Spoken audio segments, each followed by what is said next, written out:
Mungkin kita pernah atau sering ziarah ke makam Wali Songo atau ke makam ulama-ulama seperti makam Gus Dur dan lain-lain.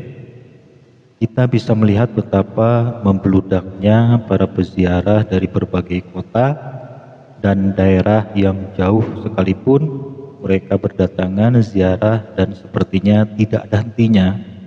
Pagi, siang, sore, bahkan malam lebih ramai, apalagi di bulan-bulan tertentu biasanya lebih ramai.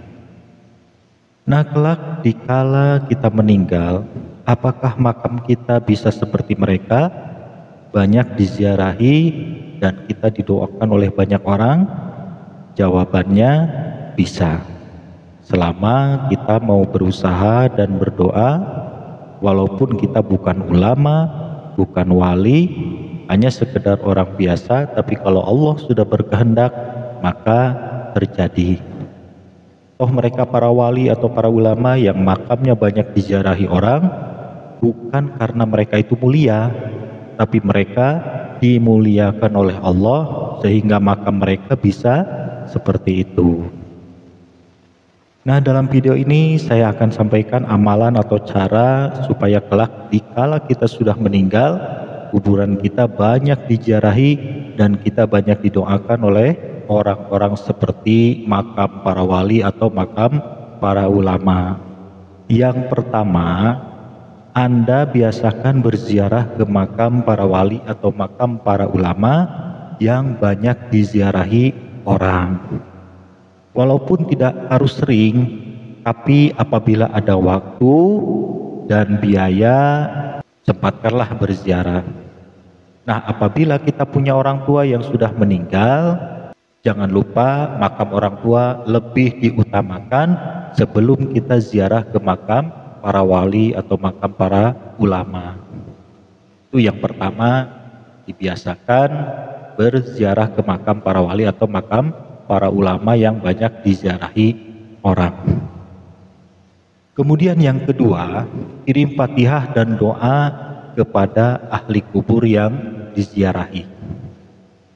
Kemudian yang ketiga, berdoa keperluan sendiri. Jadi setelah kita mendoakan yang kita ziarahi, terus kita berdoa untuk sendiri. Tapi ingat, kita berdoa memohon kepada Allah, bukan memohon kepada kuburan. Ini saya kasih contoh kata-kata doanya. Awali dulu dengan kalimat A'udzubillahi minasyaitonirrajim, Bismillahirrahmanirrahim, Alhamdulillahirabbil alamin, Allahumma sholli ala sayyidina Muhammad wa ala ali sayyidina Muhammad. Ya Allah, saya mohon kepadamu, ampunilah segala dosa saya, berkahilah hidup saya, lancarkanlah rezeki saya, mudahkanlah segala urusan saya, baik di dunia maupun di akhirat. Dan dikala saya mati, jadikanlah mati saya mati yang husnul khotimah, mati dalam keadaan sudah bersih, sudah diampuni segala dosa saya, bersih sudah tidak punya hutang kepada siapapun. Ya Allah, saat ini saya berada di makam, nah, sebutkan makamnya yang kita ziarahi, misalnya makam Kiai Haji Abdurrahman Wahid atau Gus Dur. Sebutkan, ya Allah, saat ini saya berada di makam Kiai Haji Abdurrahman Wahid atau Gus Dur. Ya Allah, makam ini banyak diziarahi orang-orang dan beliau banyak didoakan orang-orang. Saya memohon kepadamu, dikala saya meninggal nanti, saya ingin makam saya banyak diziarahi dan saya banyak didoakan oleh orang-orang seperti makam beliau ini. Dengan berkahnya ziarah saya ke makam ini, semoga engkau mewujudkan keinginan saya ini dikala saya sudah meninggal nanti. Amin. Bibarokati Al-Fatihah. Nah, tutup doanya dengan Fatihah. Nah, setiap kita ziarah ke makam para wali atau para ulama yang ramai diziarahi orang, kita sempatkan berdoa seperti itu. Caranya seperti yang saya sebutkan tadi. Nah, di rumah juga kita perbanyak amalan kirim Fatihah dan doa, terutama kepada orang tua atau saudara atau kerabat atau tetangga atau siapa saja muslimin muslimat yang kita kenal atau tidak kenal.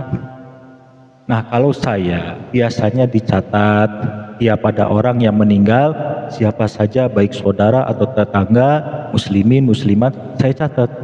Saya kirim Fatihah satu-satu dan mendoakannya secara rutin. Nah, Anda juga bisa melakukan itu. Misalnya tiap ba'da maghrib atau terserah waktunya, sesuai senggangnya waktu Anda. Yang jelas kita perbanyak kirim Fatihah dan doa kepada orang-orang yang sudah meninggal, dan secara umum kirim Fatihah dan doa untuk kaum muslimin muslimat, mukminin mukminat. Nah, saya juga sama melakukan amalan seperti itu. Tapi maaf, beribu maaf, saya menyebutkan kebaikan saya ini bukan niat dipamer-pamerkan, tidak. Ini sekedar contoh saja. Saya juga selalu kirim Fatihah dan doa untuk orang yang sudah nonton video saya, terutama yang punya orang tua yang sudah meninggal. Makanya siapapun yang komen di video saya, apalagi cerita punya masalah, saya mendoakannya. Tentunya dengan doa yang baik, semoga masalahnya cepat selesai. Yang punya penyakit semoga disembuhkan oleh Allah, yang punya hajat semoga dikabulkan oleh Allah, dan banyak lagi doa yang saya sampaikan untuk orang-orang yang sudah baik dan tulus nonton video-video saya. Yang sudah subscribe, sudah like, saya doakan walaupun saya tidak tahu orangnya. Atau mungkin yang komennya mencaci maki saya karena berbeda paham, tidak apa-apa, saya tetap mendoakan yang terbaik untuk mereka. Maaf, harusnya saya tidak menceritakan ini, tapi ini untuk contoh saja supaya tidak dibilang jarkoni iso ngajar, ora iso ngelakoni. Jadi banyak video-video amalan yang ada di channel YouTube saya ini sudah berdasarkan pengalaman saya. Saya sudah melaksanakannya, bukan sekedar teori dan bukan sekedar konten. Baik, demikian itulah yang bisa saya sampaikan dalam video ini. Semoga video ini bermanfaat dan kita semua mendapatkan pahala dari Allah Subhanahu wa Ta'ala. Amin.